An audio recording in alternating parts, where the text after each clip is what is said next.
gentlemen.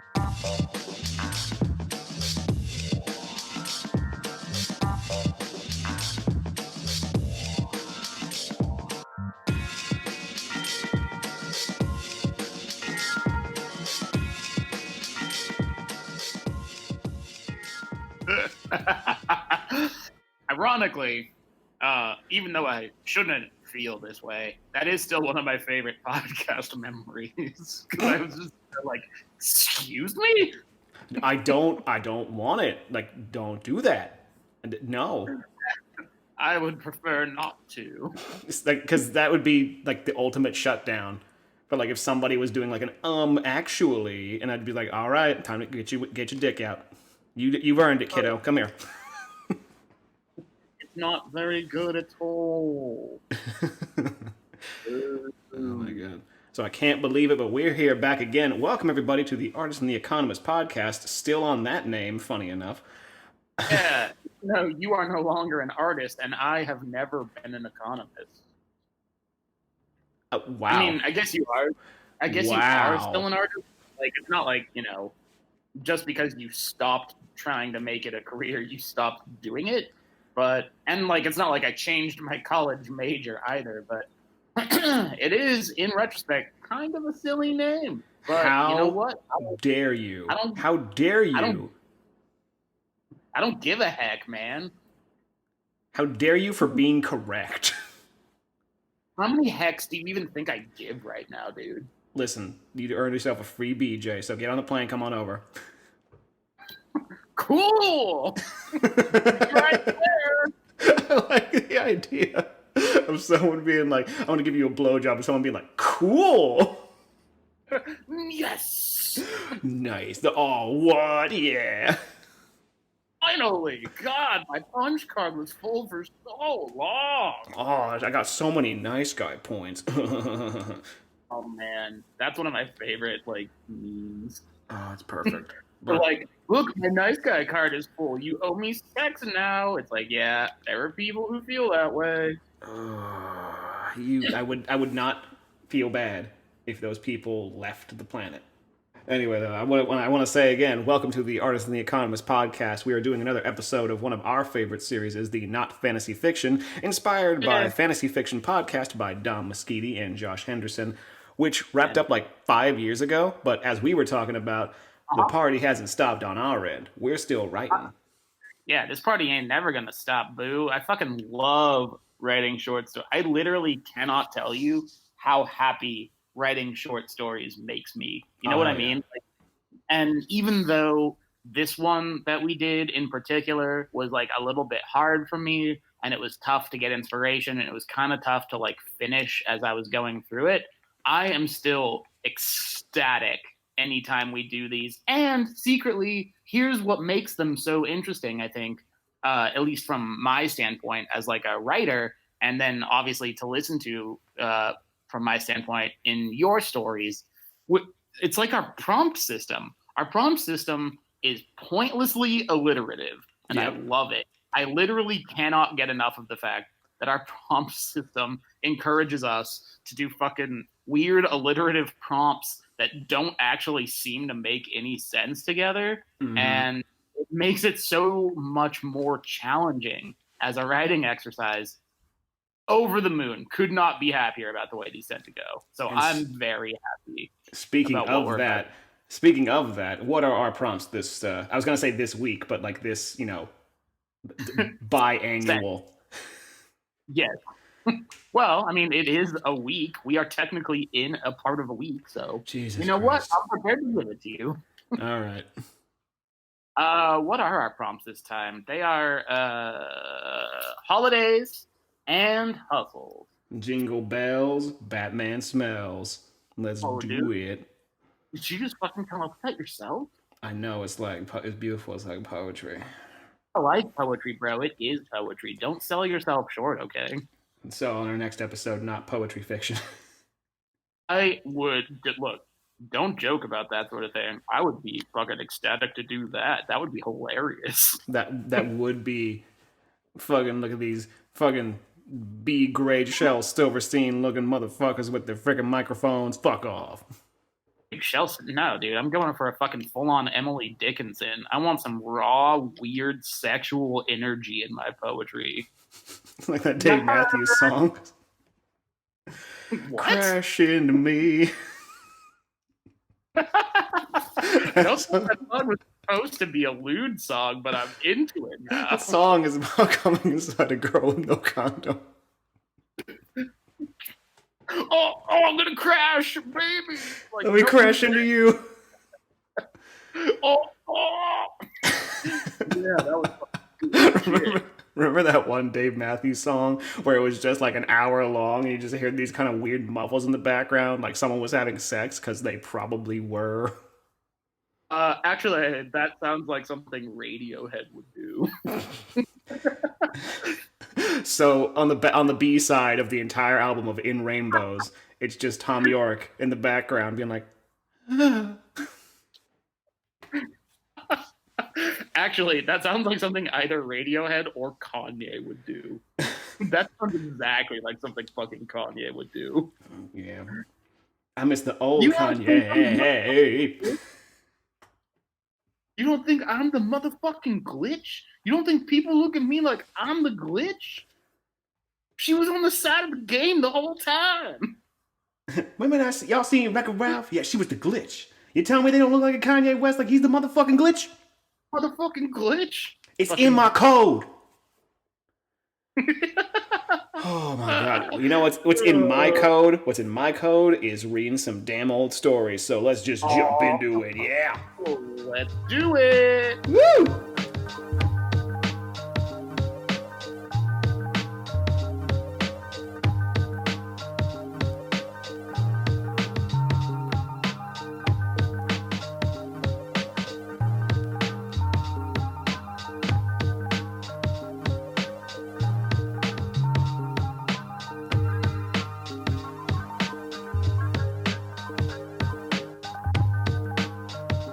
Holidays and Hustles was the prompt, and would you like me to go first, or would you like to go first this time? Okay, I will throw one piece of information out there, and then I'll kind of let you decide. Okay. Mine is a little bit on the long side. I tried to shorten it, and I couldn't. Like, so, page length wise, like how many? I've 5 pages? 5 or 6 pages. Okay. That is literally probably twice as long as my story. So how about you start it off, and I'll kind of be the one that's like the cleanup hitter at the end. Okay, I like it. Sounds good to me. All right, go for it. I'm excited to hear this. Does your song have a title? Does your story have a title? Yeah, as a matter of fact. And this one, this is the only one I've titled where I was like, oh, this actually makes sense within the context of the story. You ready? Let's go. Breaking Bird. What was it again? You got cut off a little bit. The story is called Breaking Bird. Oh, shit. I know, right? This is going to be weird, by the way, audience, since this is the first one of these we're doing remotely from 2 different states. So if our timing is off, it's not because our chemistry has changed. It's because the technology has changed the way that chemistry comes across, okay? There's no insider fighting here, all right? Mm-hmm. Stop the rumor now. Yeah, shut down the rumor mill, close it down, make sure that the factory town never gets another factory again, and we just leave sad in this economically depressed Podcastville. It's going to be really funny that you said that once you hear the end of my story. Oh, God, no. All right, let's go. Enough bullshit. Let's do it. Okay. Mr. Claus, Mr. Claus! A warbling voice pierced the frigid night air. Santa Claus turned around toward the noise only to see a young male turkey awkwardly ambling toward him. It's Santa Claus. Yeah, and a turkey. As the gap closed, Mr. Claus observed the bird anxiously. It's not often a wild turkey makes its way to the North Pole. Mr. Claus! Finally, the breathless bird offered. Ho, ho, ho, and who are you, little bird?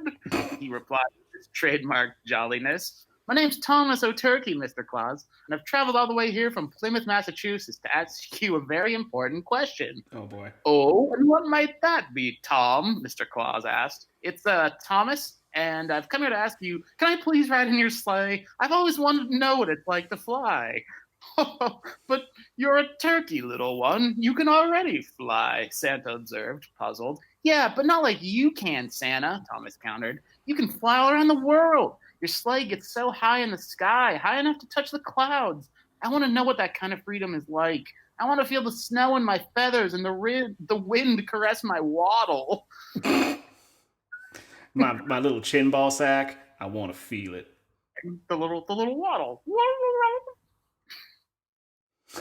I'm I'm sorry, Thomas, but I can't let you fly my sleigh. It's not for birds. Besides, we're very busy getting ready for Christmas. Why don't you head home? And if you've been a good boy, maybe, boy turkey, maybe, I don't know, whatever. Maybe I'll bring you a toy sleigh. With that, Santa headed back toward his workshop, snow softly crunching beneath his boots. Thomas, dejected and disillusioned, slunk his head and began the slow trot back to Plymouth.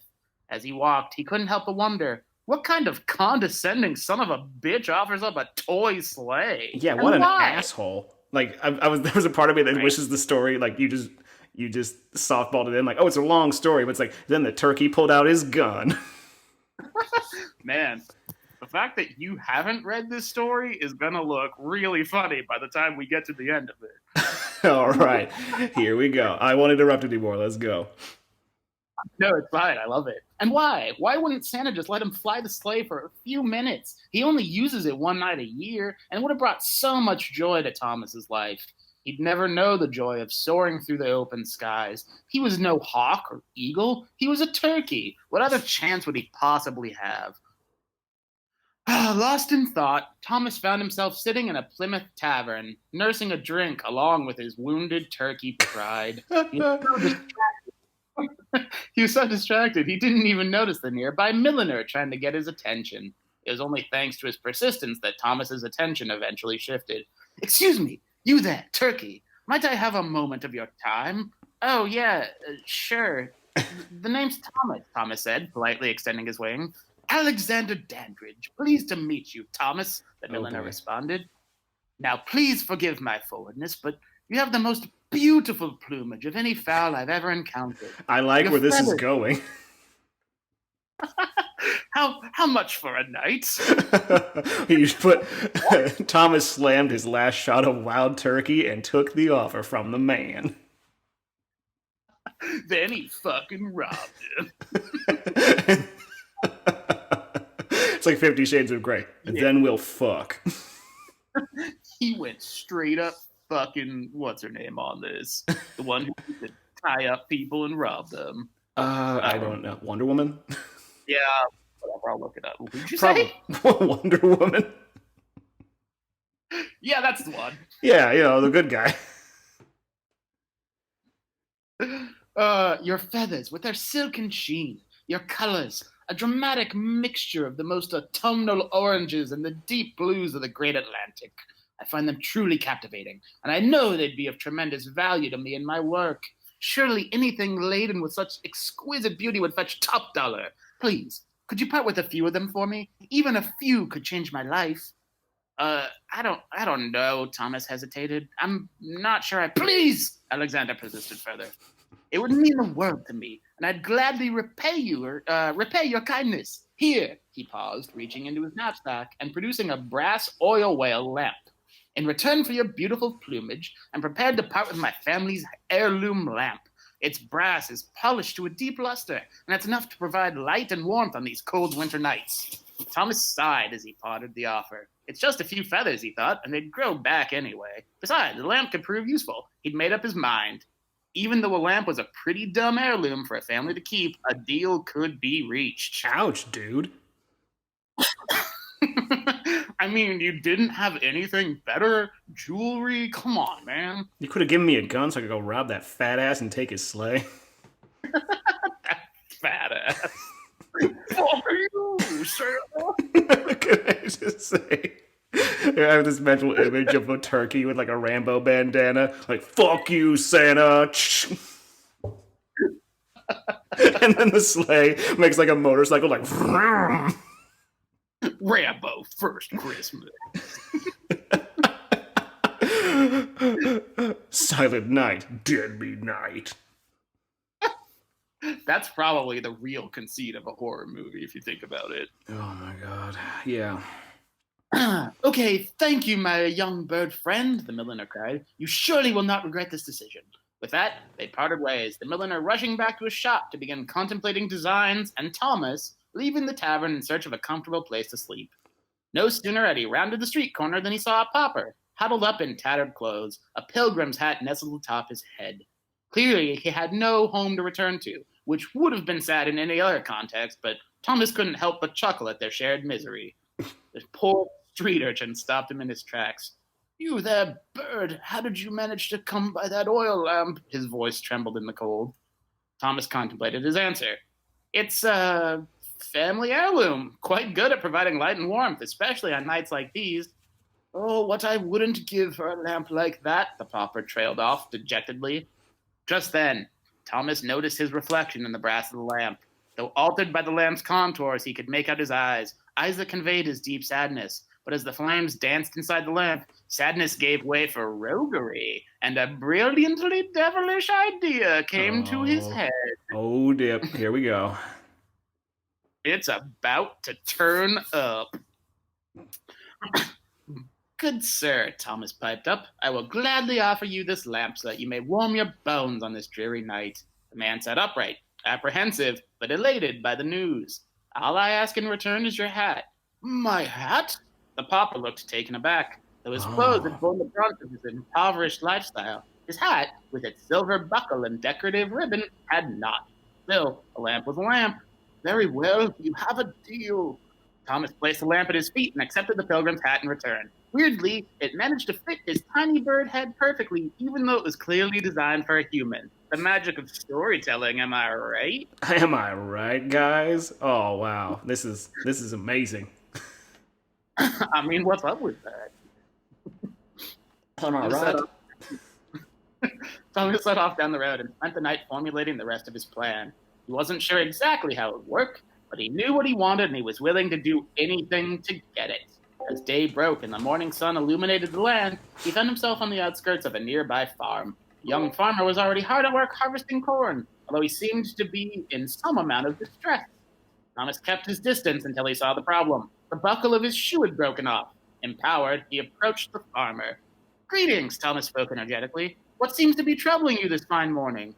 Oh, hello there, little fowl. I was just trying to get a start on picking out crops, but the buckle of my shoe is broken loose, and I need to fix it before I can walk all the way back to the barn with this bushel of corn.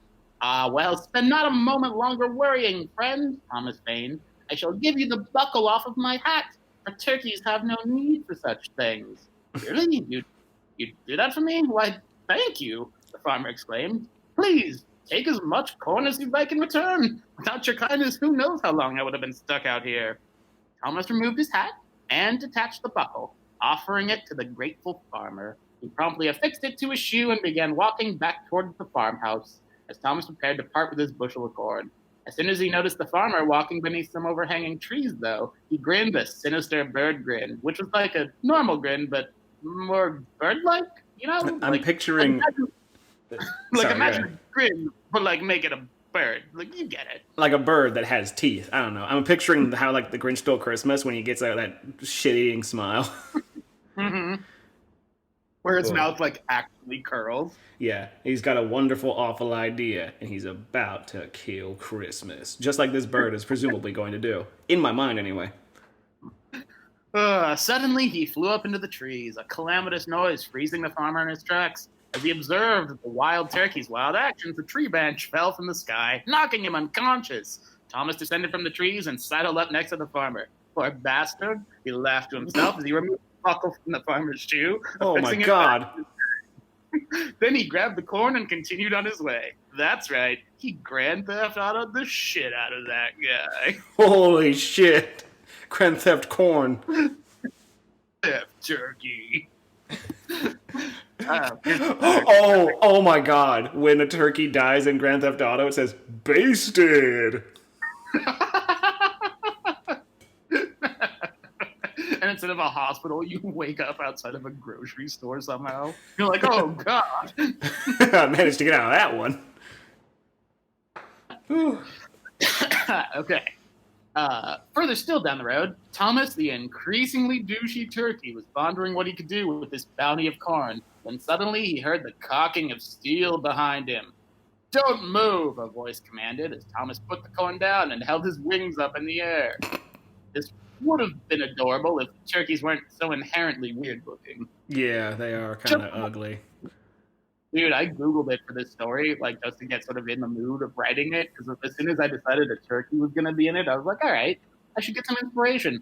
Some of them, especially wild ones, look weird. Yeah, they're like weird kind of Frankensteins of like every type of bird. So it's like, oh. Which is ironic because like the turkeys we eat are the more Frankenstein-y like monsters because they're bred just for our consumption and they're not wild. Like, yeah. Still, I find them way more pleasant to look at. All right. Anyway. "I've been waiting for," a hunter with a blunderbuss said with relief, his gun trained on the bird. "Here I was thinking I'd have nothing to bring to the dinner party at my betrothed's parents' house, and they'd be disappointed in me. Looks like it's my lucky day." Thomas was in trouble. He had to think quickly if he was going to get out of this alive, but he had an idea and there was no time to second guess it. "Please don't shoot me," he pleaded. "My name is Thomas O'Turkey, and I'm simply a young turkey, hardly fit for a dinner table. What if I were to offer you something better than me? You've got about 10 seconds before I shoot you, Tom," the hunter threatened. "It's Thomas, and I'm telling you, you can do better than me. What if I gave you my bushel of corn?" he suggested. "Corn? Corn? What am I supposed to do with corn?" demanded the hunter. "Well, how often do you see vegetarian or vegan dishes at Thanksgiving?" Thomas countered. "What?" "You know, vegan dishes. Look, there's going to be at least one vegan there, right? Trust me, if there is, they'll tell you," they said in unison. And everyone else is going to bring something meaty or loaded with dairy. If you bring a vegan option, you'll look like a hero, and your fiance's parents will see how considerate you are. The hunter seemed confused by this idea, but he also couldn't deny that there was some truth to it.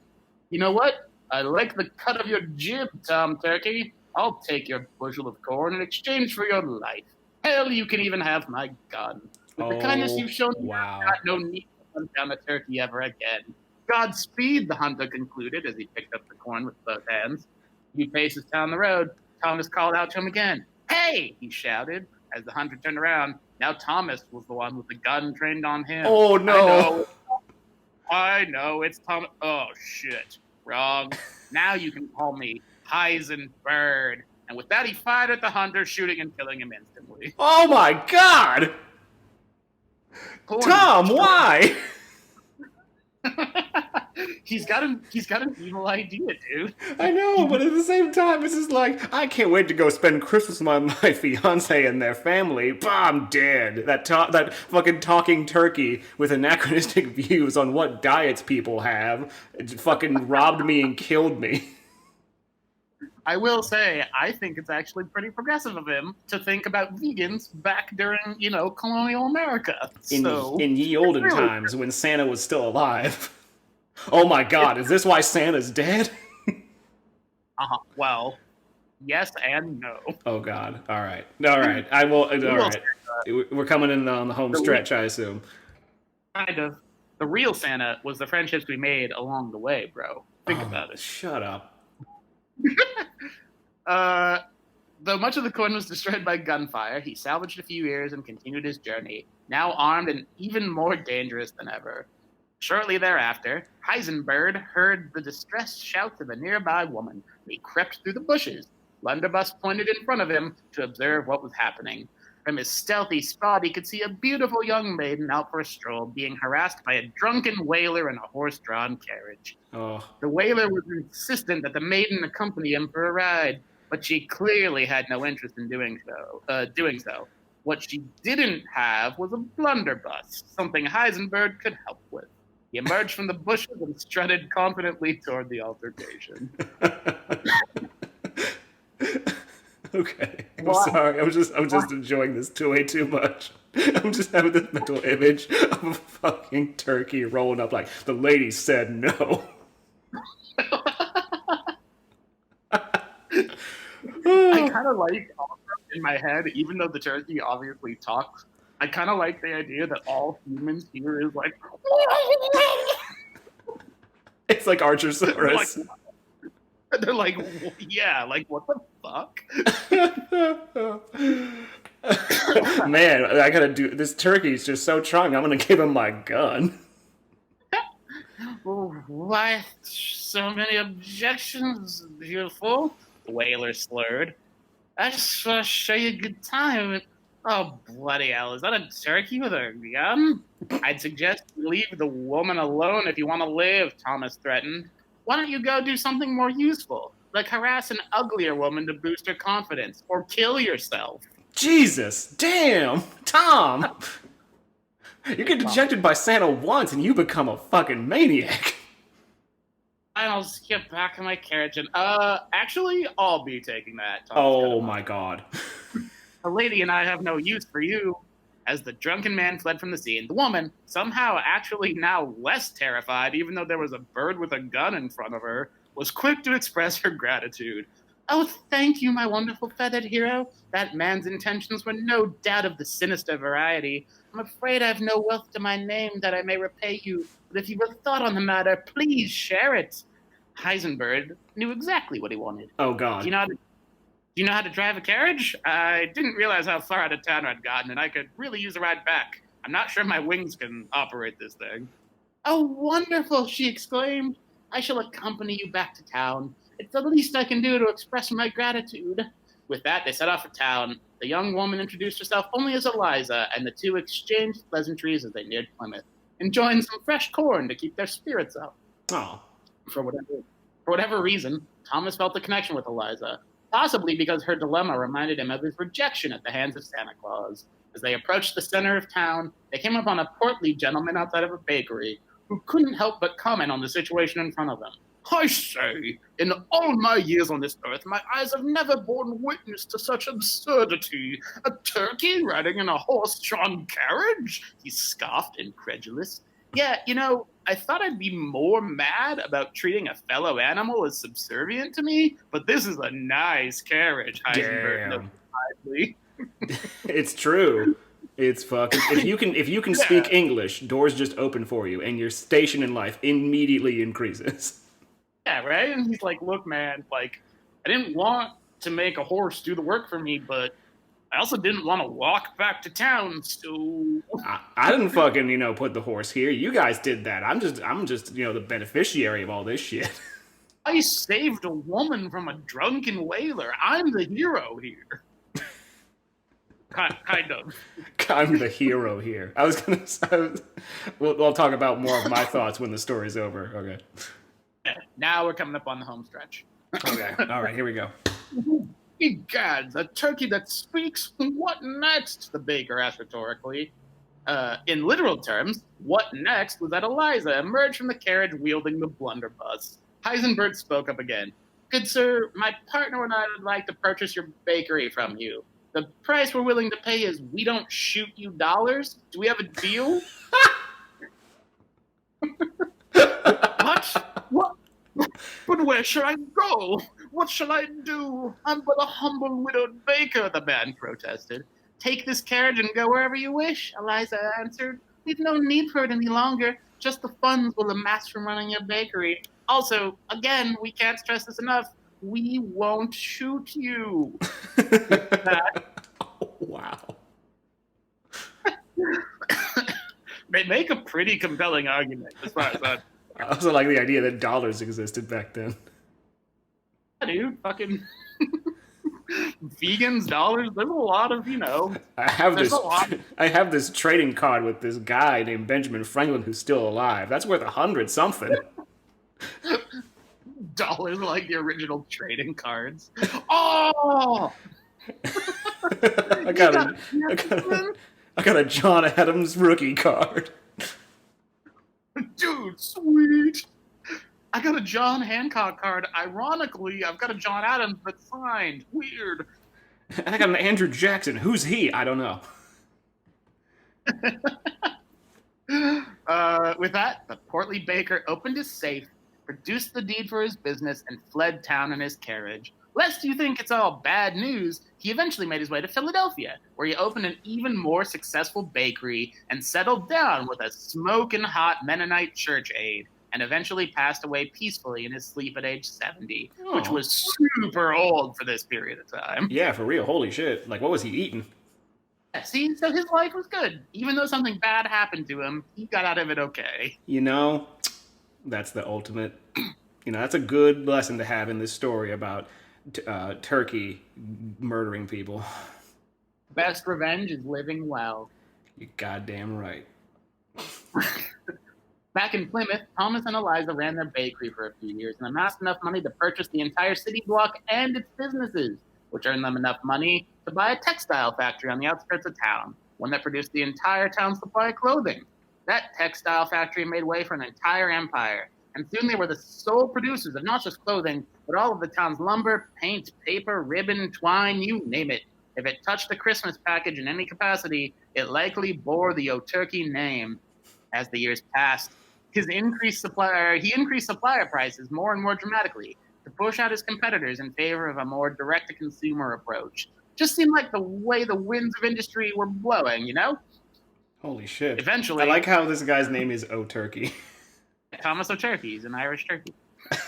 Oh, he's Irish. And he goes by Heisenberg, which I'll explain at the end of the story. All right. Eventually, Thomas realized that local labor rates were becoming too much for the business to bear, especially with the increase in local unions that wanted to keep children below the age of 8 safe for some reason. So he did the only rational thing he could. Fired his entire labor force and slowly staffed up with cheaper elven labor, which is in steady supply from the North Pole. You see, all those price increases hamstrung Santa's supply chain, and he could no longer afford to wrap or even produce toys anymore. It was simply too cost prohibitive. As he tried to scale down, the elven labor force became a migratory one, taking work wherever they could get it. And since they technically weren't human children, they were exempt from Massachusetts labor law. Eventually, the magic of Christmas toy production really took place in a grimy, ramshackle factory right on the outskirts of what's now known as Little Island Pond. It's a real place, by the way. I looked it up. All right.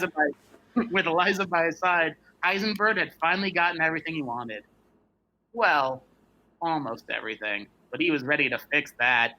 That December, Thomas Oturkey, a.k.a. Heisenberg, whose malevolent red paperclip scheme and ill-gotten gains had made him the most powerful figure in all of Plymouth, he made his way back to the North Pole. There he found Santa Claus, head buried in his hands, his nearby sleigh grounded as reindeer anxiously pawed at the snow around them. He wondered how and why it had all gone so wrong. "What has become of my beloved Christmas?" he cried out. "Have raw capitalist instincts obscured its true meaning? Have people forgotten the spirit of the season? Where did it all go so wrong?" he lamented. "I'll tell you where, Claus." And he holds the gun.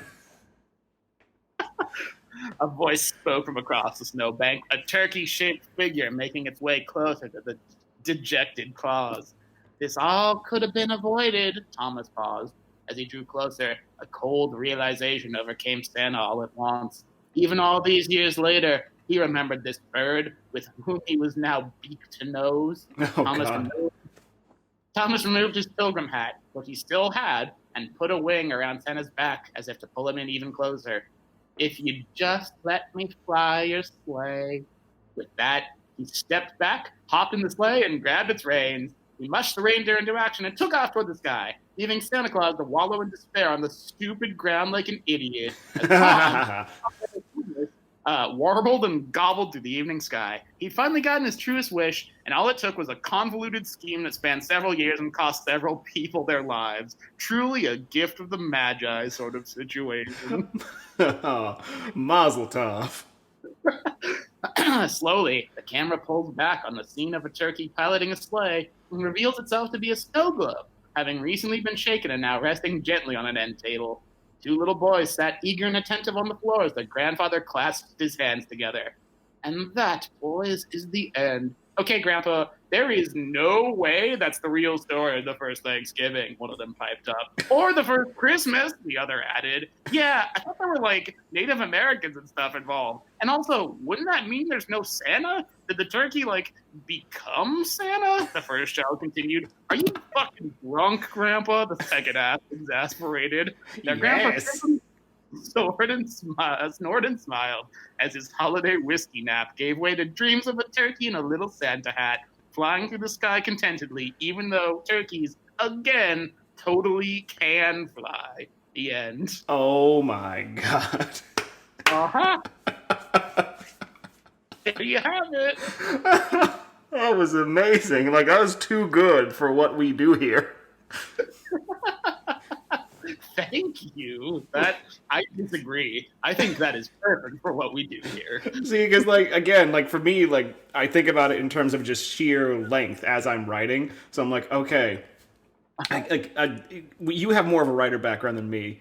I Sure. think it's fair to say. So you're writing this as if it's meant to be written at the same time, and that there's a different ways that we read stories and we write that way.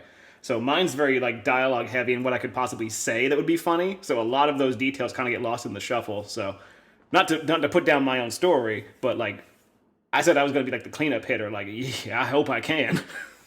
Oh, dude, your stories are always so. I love that your stories, first of all, are so dialogue driven because it more naturally, I think, marries with what you're best at, which is doing voices and adding like comment. Like you bring the story to life so much better because it's so dialogue heavy and because it's more of like a performance. Whereas you're right, mine is more like it's written like a book and I read it generally like a book, which means I can throw in a lot of like sort of weird wordplay, visual type jokes that won't necessarily land and also tend to lengthen it. So I think we Gotcha. complement each other pretty well. I think it's almost as if we're like brothers who do a podcast on the internet. No way, dude. That would never take off. But yes, kudos. That was brilliant. I Thank full you. Uh, applaud. You know. I will. I will add a small handful of notes before we get to your story. Okay. Okay. The first is that I called it Breaking Bird, and I nicknamed the turkey Heisenberg because my story was basically a Breaking Bad parody. Right. That's the character arc of Walt. He names himself Heisenberg, and he slowly embraces this like deep criminal instinct within him over the seasons, and becomes like a straight up murderer and like a horrible person, basically. Part of the reason I had so much trouble with this is because this took a really dark tone for a holiday story, and my other idea that I thought really seriously about embracing was doing something with a group called the Halluminati, which was Oh like a no. secret society of all holiday characters. Oh wow. It was like a real weird cloak and dagger back room, like hooded members type thing. But I could never find like a good conflict in it, so I went with this instead. Brilliant. It's perfect. Don't change a thing. In fact, I'm glad you didn't because that was awesome. So, and with that, we're after the little break here. We're gonna jump into my story. Hey, I am so excited because now all my hard work is done. Gobble gobble gobble gobble gobble gobble gobble. A perfect Oh, transition. no. Oh, Tom. Oh, wait, he's got a gun.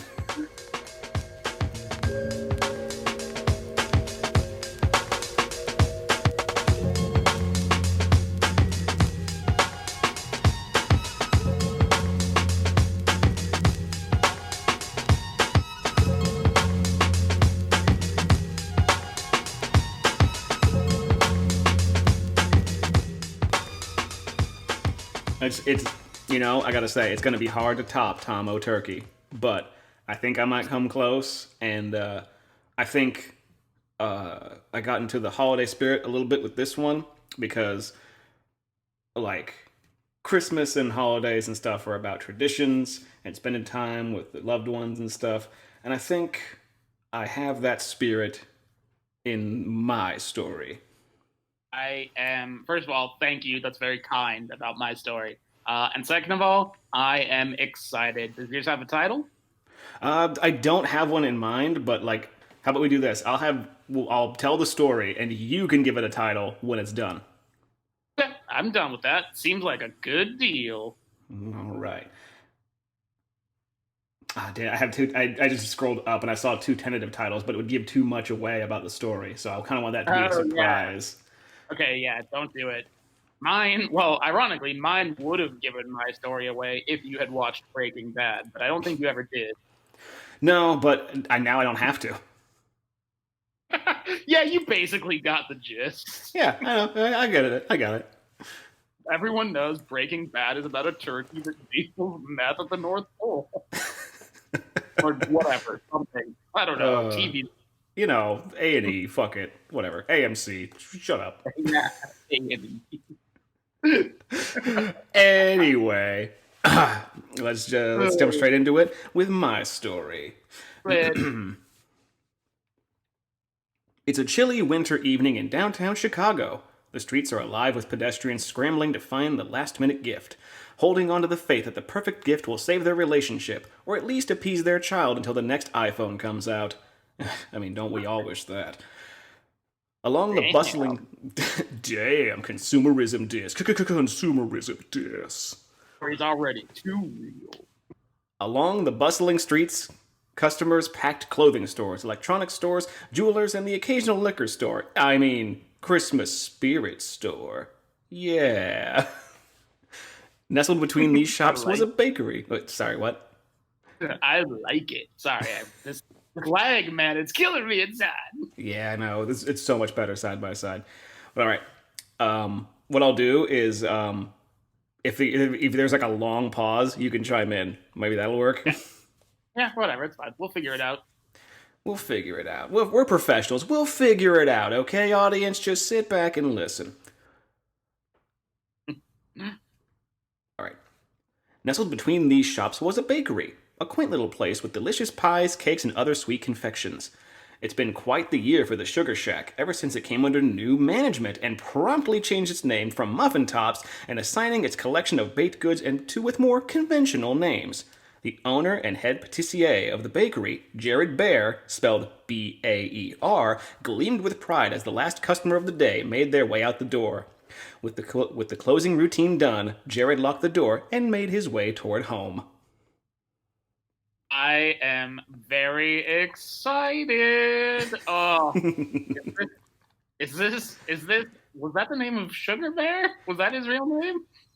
I mean, the clues are there. I mean, see, my stories are all independent, weird little things. I love that yours exists in like the Marvel extended story universe. I'm so my body is ready. This is just the end of phase 1, man. We got like 12 other phases. Damn. When Galactus comes down and puts 2 stacks of bread on top of the planet, oh god.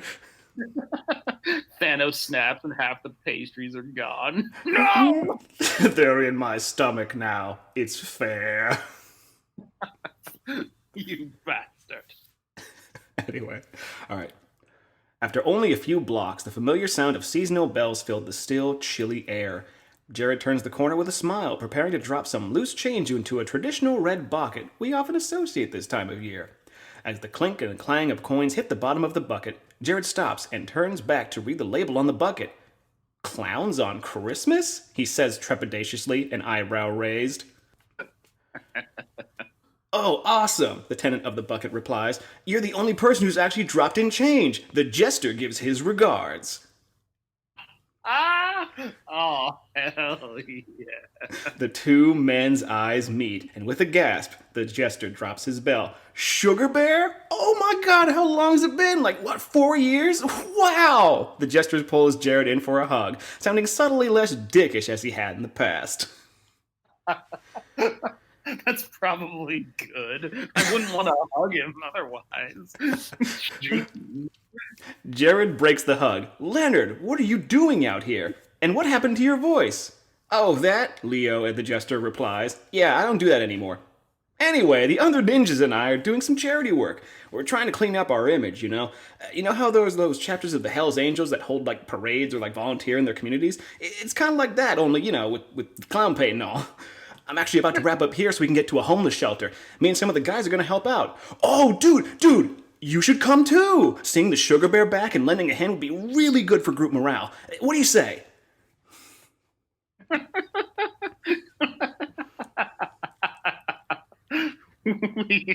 Yeah, we don't do that anymore. We're different now. Don't worry about it. Everything's cool, Dad. Like his voice, because I remembered I listened to the first episode and I did Jester's voice. It's like, you run afoul of the Jester. And it's like, what happened to your voice, dude? Oh, yeah, I don't do that anymore. Fucking Paul Rubens and Pee Wee Herman, or Fran Drescher and the Nanny, or Megan Mullally and Karen from fucking Will and Grace. Oh, my God. Like, that's not my voice anymore. Yeah, you know, I don't do it. It's fucking stupid. Just don't do it. Yeah, just fucking. If you're making dumb voices, stop it. Get some help. Jared paused, fully imagining the spectacle of a bunch of juggalos dressed up in holiday sweaters, but his heart went out to the cause and enthusiastically accepted Leo's invitation. Nice. Shortly after, Jared arrived at the homeless shelter, his arms full of leftover pastries and sweets to offer the attendants. Stepping through the door, Jared takes in a miraculous sight: a gathering of juggalos. A gathering of juggalos, ladling soup, tending tables, and entertaining the needy with festive freestyle poetry. Fucking presents, how do they work? Fucking Christmas, how does that work? They're all just they're ladling Faygo soda. Yo, it's just me trying to be good all year, hoping that I get some good presents this year. Shit. Oh man, it was right in front of you. You could have said, hoping to ladle you some Christmas cheer. Oh damn! I'm sure they got notes from the homeless people. Clean it up in post. Oh. You made it! Jester calls from behind the counter. You can set those in the kitchen. Grab a label and an apron, and you can set up right next to me. Jared was overtaken with an emotion he seldom felt. The time between their last gang murder, chance encounter, has shown that just how much these both characters, people, have matured. Stupid narrator. With an earnest smile across his face, the Jester and Sugar Bear are reunited in the spirit of giving and the true meaning of the season. And then, I like how that was like half reading the story and half like, get ready. Get ready.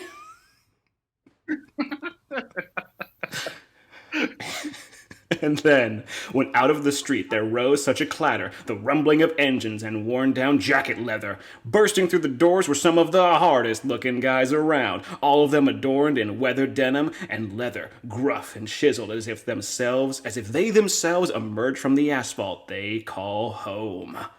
Silence overtakes the shelter. Oh, you're here, the director exclaims. You must be Viper. Please come in. A dozen or so burly, surly men shuffle through the door.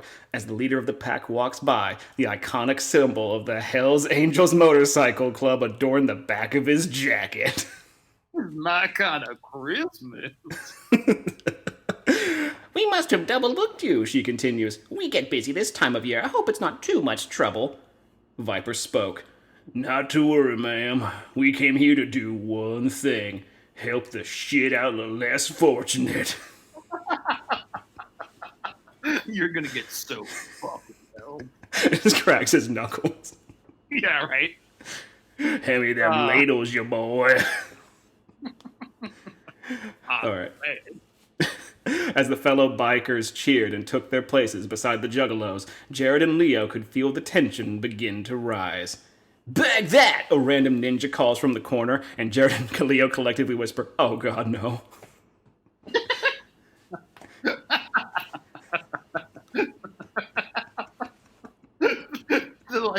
The shudder in their voices. Oh god. Not this shit again. Uh-oh. All right, Bag that, a random ninja calls. You think you could come in here and just do good in our hood? A hood we are attempting to provide a similar or exceeding level of good? Not on your 1% wheelie popping leather daddy Tom Finland looking lives. I don't know where you come from, but in motorcycle circles, that's an insult. Both gangs squared up in the center of the room, ready to throw down. Well, boys, Viper chimed in, looks like we're going to have to settle this the only way we know how. Charity brawl. Dude, I'm sorry. I don't mean to keep interrupting, but can you imagine how popular something called the charity brawl would be around the holidays? Dude, McMahon, give me a call. You got my number. Yeah, make it happen. Both sides erupt in excitement. The first group to help these downtrodden souls the hardest and the fastest wins, and will receive the title of goodest bad boy. I want to win. I'm a good bad boy. Good bad boy. What's the problem here? If you lose, the only name you'll go by is Big Dog, which doesn't sound too bad except for the fact you can only wear Big Dog t-shirts for the rest of your life. No! I like it. I like not only is that the punishment, when's the last time you saw a Big Dog t-shirt? It's fucking... That's one of the ones with like a saying on it, okay? So, sucks to be you fuckfaces. It's like the last one I remember is 4 like dogs, and they're dressed up like the kids from South Park, and it says, "Oh my God, they fixed Kenny." They fixed Kenny. That's right. Oh, all right. The crowd gasped, and one dude raised an eyebrow, imagining if he could get laid wearing one of those shirts. Maybe one that had a drawing of, like, Iron Dog, a.k.a. Tony Bark. Tony. As Jared and Leo gave each other a look as if to say, damn, when you're not directly involved in this shit gets crazy real fast. Is this what we've been doing? My God. Is this the world we live in? Holy shit. 2019 is a weird time. And with that, the charity brawl was on. Bikers and brosifs scrambled to lend a helping hand to everyone within arm's reach. Juggalos handed out clothing to the shivering and cold, while even offering the Faygo-stained hoodies off their back. Aw. Excellent. A few bikers formed a sewing circle, mending articles of clothing, even patching over frays and tears with their own STP patches. One dude pulled out a straight razor and offered shaves and haircuts to anyone who wanted them, including a shampoo and scalp rub. Meanwhile, ninjas broke out complete makeup kits, and using their extensive knowledge of face painting, offered full makeovers and facials. Each heartwarming action only served to turn up the heat. By the time they were done, not a single stomach was empty, or a single heart not untouched. With everyone exhausted, the only question remaining was just, who won the charity brawl? We did! Both gangs shout out in unison. When was the last time a clown did anything good for anyone? A random biker chided. What was that? I couldn't hear you over the sound of your obnoxious-ass bike, a juggalo clapped back with. Just when the charity brawl was about to become an even more of a callback to the first Not Fantasy Fiction episode, Jared shouted over all of them, "We all won!" You know what, though? Not gonna lie. Kind of with the dude who shouted, when's the last time a clown did anything for anyone? I mean, yeah, the fix is in. Compelling argument as far as I'm fucking concerned. All right. Jared shouted over all of them, "We all won!" Focus shifted to the sugar bear himself, brandishing a freshly baked cake. Atop the cake was a super cool drawing of what looked to be Violent J in like a motorcycle helmet. What looks to be? No, that's actually a giraffe. It's a zebra. It's a man zebra. Yeah. Oh, man. God, I got that so wrong. It's like a Rorschach test, but even more telling. I'm gonna have a little side note here. Violent J is underlined in my story, and I don't know why. Oh wow, it fucking gives me this fucking. Oh, it gives me to a Safari search. Anyway, Oh, that's awesome. sweet notes, thank you. Cutting and planting a fresh slice for Viper. After some brief hesitation, he took a bite. The all encompassing sweetness of the quadruple chocolate cake could not be ignored. Ooh, now we're fucking getting somewhere. This Looks story, like. Go ahead. you didn't tell me this story was gonna be an erotic fiction. Damn. Not fantasy fiction. Nights. With like the little beyond cursive. Vi- Viper was struck by the sheer flavor. Looks like we've got ourselves a tie, boys. And everyone cheered, and the hoops and people were cheering and hooping in a fervor, celebrating camaraderie and, of course, Christmas spirit. Meaning people brought in alcohol and everyone was getting tore back. Well, yeah, dude, it's fucking Christmas, not, fucking Good Friday or whatever. Not fucking tomorrow. Yeah. Yeah, dude, of course we're getting drunk. It's any day. After party at the Crotch Rocket, shouted Ripley Stabbin' just in time to make a cameo. The end. Hell yeah, dude, fucking charity brawl. Oh, dude, first of all, I am elated that some of my favorite characters from any of our stories made their way back. I just love it. I love it. I mean, it's no.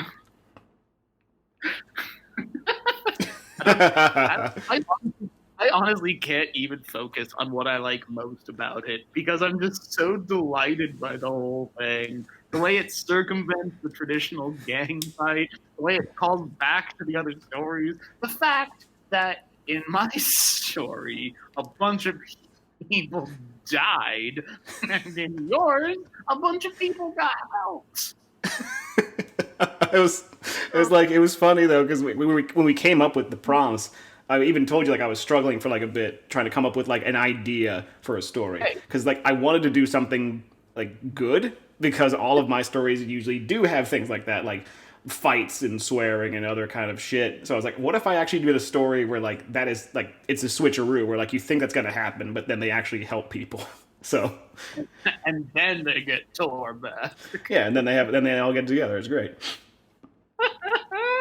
Oh man, fucking sugar. I also love the idea that fucking Jared and Leo are like, oh God, this is so much worse than it was back in our day. This sort of thing used to be civilized.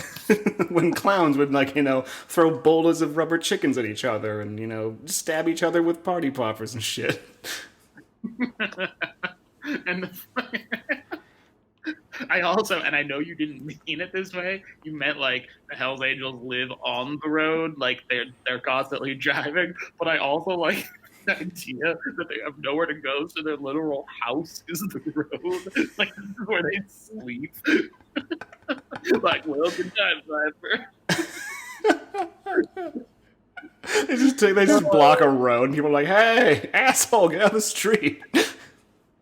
Yeah, exactly. It's like when geese try to cross the road and you have to like wait for them. Oh my god, yes. I was like, I could imagine like a fucking cool ad if like, if they actually had like commercials for the shit, but like a dude just like emerges kind of like a stone golem out of the asphalt of a road and is like, Yeah, totally. That was excellent. That was delightful. Oh, That was thank you. delightful start to finish. Oh, I think like we said earlier, I think we both kind of contribute a little something special. yeah, I agree. I like it because like I mean, it's well, and it makes total sense, obviously, because we had similar like artistic and creative interest growing up, and they covered kind of like all the different grounds. And even though they eventually, sort of diverged, like we're such good complementary pieces in that sense. It just makes that story makes me happy. And again, I can't stress enough how delightful it is to me that my story involved a cute creature doing horrible things, and yours involved horrifying creatures doing awesome things. I think it's reflecting of my own existence. In what sense, man? Because I'm a horrifying creature. Yeah, sorry, I didn't realize that I just called juggalos creatures on accident. Remember when you saw them walking down the street, they're just like, blow, blow. That's kind of how it feels to listen to their music, if you can call it that. Oh, shit. Twisted, you on blast. Yeah, suck it. It's not fucking December anymore. I ain't got to be nice. Whew. I said it at the top of the show, and I'll say it again. These are, I think, my actual favorites of anything we do because it lets us both flex our creative muscles in slightly different but also delightfully similar ways sometimes. And they're just a fucking blast to like sit down and just kick back and listen to. Nothing complicated. We don't have to think about the state of the world for a while. You know, it's just a good way to spend, I don't know how long it's been. You're the one who's recording. 4 minutes, maybe 5, or who knows. I'm bad at time. Okay, all right. With that, I think we can call it an episode. What do you say? I am down for that. And then I can go do other stuff and, you know, to maybe we'll be here again soon with another story or something like that. Hell yeah. The friggin' Artist and the Economist podcast, name still pending, will be impending in perpetuity. So we'll see you all next time. Take care, everyone. Happy holidays. happy post holidays. January sucks, but we're making it through. It's almost over. You can do it, okay? All right. Bye-bye, everybody. Bye, everybody. Later. Woo!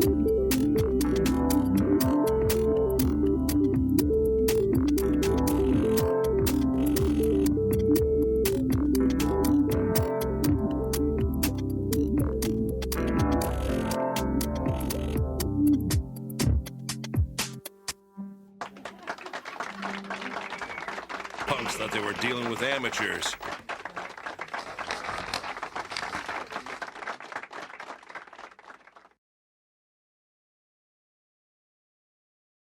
All right, we're out. We're going to let this thing hang in.